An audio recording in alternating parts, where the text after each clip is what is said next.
Kalau kita lihat konteks saat itu kan alam pemikiran keislaman khususnya itu kan tidak sedinamis sekarang. Lebih artinya masih pada klaster-klaster misalnya di Salman ITB, di titik-titik lain, simpul-simpulnya masih terbatas.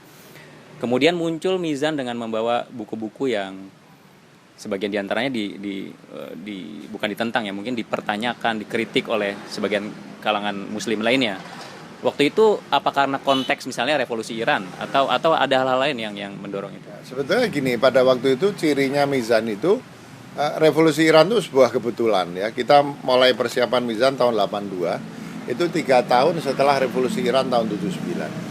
Tapi yang ditawarkan Mizan itu bukan hanya misalnya memperkenalkan pemikiran dari para pemikir Syiah, tapi kita misalnya menerbitkan buku-buku karya orientalis ya. Saya ingat di antara beberapa buku pertama Mizan itu buku karangannya Bernard Lewis, buku kecil memang, tapi karyanya Bernard Lewis. Bernard Lewis dulu kan dikritik oleh banyak orang sebagai orientalis yang anti-Islam. Tapi kita melihat bahwa Bernard Lewis ini seorang ahli Islam yang punya otoritas. Paling yang kita lakukan apa? Kalau kita nggak setuju pada apa yang ditulis Bernard Lewis, kita bikin catatan kaki. Kadang kita mengundang orang untuk menulis kata pengantar. Jadi misalnya kita juga mulai menerbitkan karya-karya para orientalis. Kita juga menerbitkan karya-karya para pemikir yang disebut pemikir modernis ya. Misalnya karya-karya orang seperti waktu itu Said Ahmad Khan. Saya kira sebelum kita terbitkan Said Ahmad Khan mungkin belum ada pada waktu itu buku dalam bahasa Indonesia karyanya Said Ahmad Khan ya. Nah, bahwa kemudian persoalan persoalan pemikir-pemikir, buku-buku karya pemikir Syiah yang belakangan ini mencuat, pada waktu itu sebenarnya nggak ada problem. Revolusi Islam Iran tuh diterima tanpa sekat kelompok sunnah Syiah di Indonesia, praktis nggak ada Syiah pada waktu itu ya. Nggak ada pemikirannya yang enggak, saya kira ini persoalan fanatisme aja, persoalan aswabiyah bermadhab. Dan sebetulnya meskipun masalah itu sudah ada sejak dulu, tapi menjadi besar itu baru kira-kira mungkin berapa ya, 5 tahun terakhir ini. 25 tahun Mizan berkiprah, meskipun selalu ada saja orang yang mempersoalkan itu, tapi nggak pernah besar seperti sekarang ya. Sekarang pun besar itu menurut saya bukan berarti banyak orang mempersoalkan. Mizan itu dari tahun ke tahun meskipun diisukan macam-macam, salesnya naik terus. Sekarang ini adalah sales tertinggi yang dicapai Mizan. Itu sebetulnya bukti bahwa ada sekelompok kecil orang ngomongnya keras, tapi keterkesan seolah-olah menjadi satu yang besar ya. Nah, jadi sebetulnya pertama pada waktu itu tidak ada persoalan yang serius.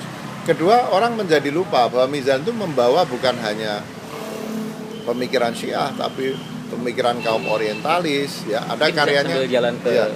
Ada misalnya kita terbitkan misalnya buku karangannya, saya lupa nama akhirnya, Mortimer ya, buku karya orientalis. Kemudian tadi selain pemilihan tema yang baru, kita misalnya menampilkan buku dengan desain yang menarik ya. Kita merekrut seorang sarjana lulusan seni rupa ITB untuk menjadi desainer cover, layout ya. Pada waktu itu buku Islam nggak ada indeks, kita bikin indeks. Kemudian kita menerapkan bahasa Indonesia yang benar ya, ejaan. Dulu saya kira nggak ada itu, orang nulis ada editor, ada penyelaras bahasa. Kita pada waktu itu bukan hanya melibatkan editor untuk menyunting, tapi kita punya tim penyelaras bahasa. Jadi bahasa kita urus dengan betul ya.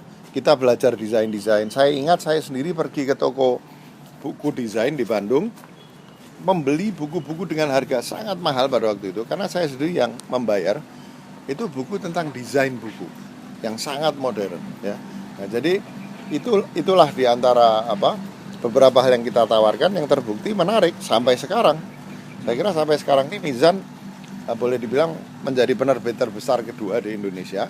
Kalau penerbit buku Islam kita jauh masih, saya kira ini bukan soal membesar-besarkan Mizan, untuk menunjukkan betapa sebetulnya sekarang ini kaum muslim masih tertarik pada apa yang kita tawarkan ya.